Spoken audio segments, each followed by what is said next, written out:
nostra azienda nasce nel 1964, quando papà, Mario Cimolato, lascia appunto il suo posto di lavoro all'Acme e decide di realizzare il suo sogno e di fare delle cosine sue. Quindi aveva iniziato con delle piccole attrezzature agricole, costruzione di spaccalegna, di banchi sega e soprattutto così scoprire il mondo e portare qualcosa di innovativo per il settore dell'agricoltura e della realtà che poteva essere di Valdobbiadene. Girando il mondo, andando a fiere importanti in Germania, in Francia, e ha iniziato l'importazione delle prime macchine, primi trattori Renault, di primi autocaricanti e cose così, e via via si è evoluto fino a portare queste attrezzature. Quando poi purtroppo lui nel 85 manca, giovanissimo, e io ero appena finita la scuola, avendo sempre respirato l'energia di papà e la voglia per la passione per questo lavoro, mi sono avventurata e abbiamo detto continuiamo. Quindi con i nostri tecnici che avevamo in officina, con Alberto che poi appunto è diventato mio marito, ci siamo avventurati in questa storia. Abbiamo continuato l'attività portandola un po' più sul settore del giardinaggio, perché io avevo intravisto così anche un altro sviluppo di questo ramo qui, e abbiamo continuato con l'azienda a Valdobbiadene fino al 2011. Poi avevamo capito che avevamo bisogno di spazi diversi e abbiamo individuato questa zona qui a Sigosino, abbiamo fatto questo nuovo sito qui, e diciamo che la nostra attenzione è quella di capire sempre cosa ci sarà domani, quindi ecco,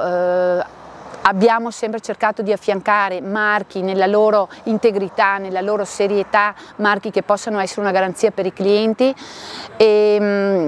Ora siamo arrivati in questa fase, probabilmente è un momento un po' di evoluzione anche nel nostro settore, dove appunto si parla molto di sicurezza, quindi sembra una stupidaggine, però si parte dall'abbigliamento in sicurezza, da eventuali DPI e poi avanti, quindi diciamo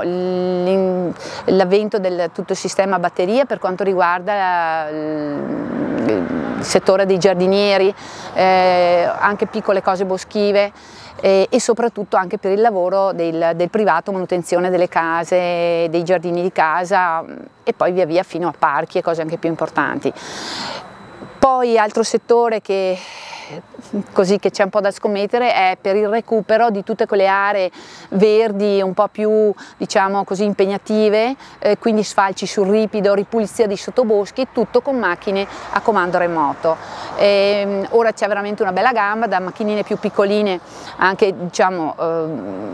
gestibili anche da privati, fino a macchine molto importanti che vanno a 80-100 cavalli. E con queste macchine appunto si può fare anche si possono fare più lavori, perché sono macchine in effetti multifunzione.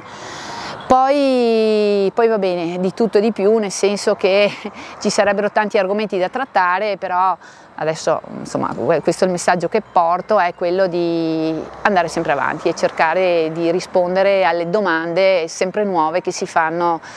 da stagione a stagione, perché è di anno in anno. Beh, è fondamentale, perché noi viviamo di territorio, siamo al servizio del territorio, ma allo stesso tempo viviamo di territorio, nei rapporti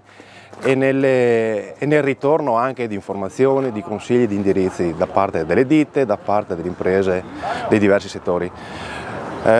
Oggi siamo qua in un giorno così di festa per promuovere un po' la nostra scuola, che ormai è 50 anni che è presente sul territorio, anche con ragazzi della Trevigiana, della Pedemontana, e proponiamo un po' quella che è la nostra innovazione, perché è una scuola sì di 50 anni, ma che comunque si rinnova e in molti casi tende a anticipare le tendenze del settore. Siamo qua, proponiamo un po' i nostri indirizzi formativi. Le novità di quest'anno sono l'indirizzo tecnico 4+2, per cui i ragazzi riescono ad avere un diploma tecnico in un tempo più abbreviato, quindi risponde un po' alle esigenze di questi tempi. Abbiamo l'IFTS, che è un corso post diploma dedicato al settore forestale per professionalizzare sia i nostri studenti che dedicato soprattutto alle persone che realmente hanno un'impresa boschiva o sono intenzionati ad intraprendere questo settore. E poi abbiamo i vari settori legati alle trasformazioni di prodotti alimentari, al settore forestale, che è il nostro settore tradizionale, e abbiamo anche la formazione in cui si fanno percorsi dove appunto il rapporto con il territorio è fondamentale, perché seguiamo dei percorsi di apprendistato, per cui noi siamo sempre grati di poter intraprendere dei rapporti. Sia con le ditte, ma ultimamente abbiamo anche degli ottimi rapporti con la Banca Prealpi, che ci ha seguito in diversi finanziamenti, e in particolare l'Ufficio Agricoltura, con cui abbiamo un rapporto particolare perché è molto sensibile al settore primario e riesce in qualche modo a risolvere i problemi,